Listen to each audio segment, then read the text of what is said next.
This is the Lone Crater YouTube. We hope this video helps. In this video, I will show how to make an ender frame. Start by collecting ender pearls, obsidian, and glass panes, and inspect your inventory carefully.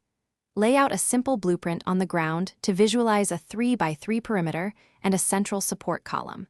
Keep torches handy to prevent mob spawns while you work. Use careful placement to avoid accidental portal activation and ensure symmetry for a clean final build. Begin assembling by building the obsidian ring first and double-checking alignment against your blueprint. Add supporting pillars where needed and use glass panes to create windows or vents within the frame. Incorporate item frames or dispensers to hold ender pearls securely and position them so activation is consistent.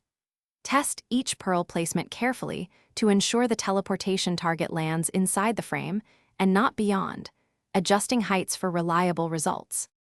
If you're enjoying this guide, please subscribe and like so we can make more helpful tutorials.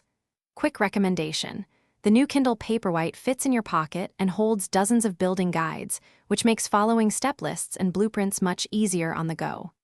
It's lightweight and bright, perfect while you test builds or review notes. Check the description for the link and other deals. Now let's get back to the video. After assembly, perform progressive testing by throwing one ender pearl at a time and observing landing spots. Note any misfires and tweak block height, orientation, or pearl position until landings are consistent.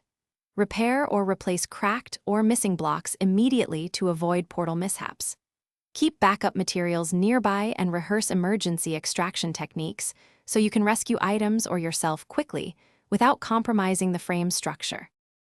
Thanks for watching. Consider subscribing if we helped you.